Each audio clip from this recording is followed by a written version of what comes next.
Hi there, this is Ella again, and thank you for taking your time to watch this video.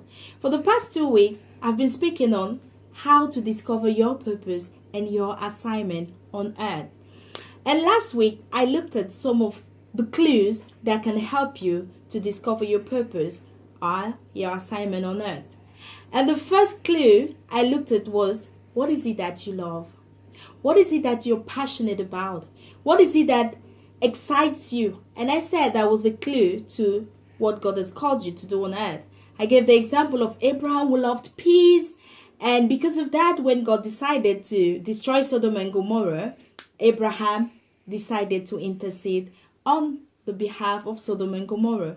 And the second clue I looked at was, what is it that you hate? What is it that infuriates you? What is it that you can't tolerate? That's probably a clue to what God has called you to do. And I said it wasn't just any kind of hatred. It was God-given hatred. Hatred that is focused. And I gave example of Nelson Mandela, who hated injustice. And for that reason, he spent 27 years of his life in prison just to make sure that apartheid was abolished in South Africa. Today, I want to look at another clue, which is what grieves you. What is it that hurts you? What is it that makes you cry? Because you know what? Pain speaks. Tears speaks. That is probably a clue to your assignment. Now, there are some people who are grieved when they see children being molested. There are some people who are grieved, they are hurting when they see women being abused. There are some people who are hurting when they see homeless people. There are some people who are grieved, who are hurting when they see people living under the influence of drugs. And this particular pain or griefs have pushed some people to create things like NGO in order to look for solution or create solution to such problem. An example I will give is one of my proteges, someone I know very well. She comes from a well-to-do family, but she is so hurt and grieved when she sees children living in poverty. And she created an NGO called Clear Touch Foundation. And through that NGO, she caters for the needs of these children, providing their needs. Another example I would give is the one of Médecins Sans Frontières.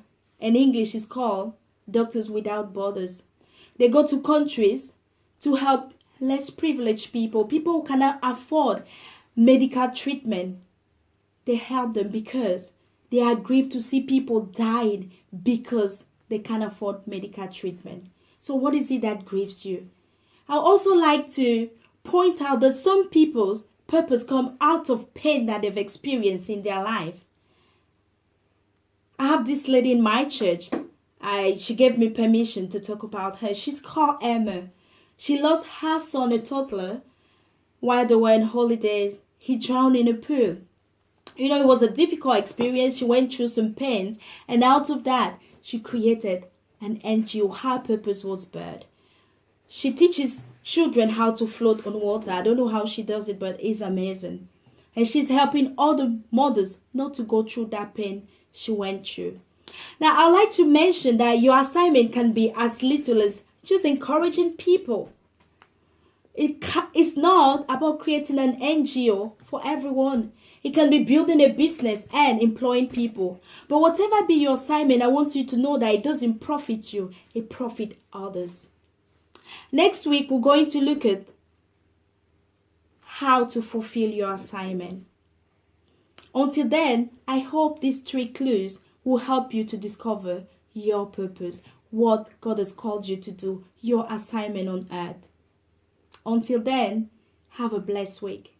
You can watch me on Facebook or YouTube by King Ella MN Word of Inspiration. Thank you. God bless you. Bye-bye.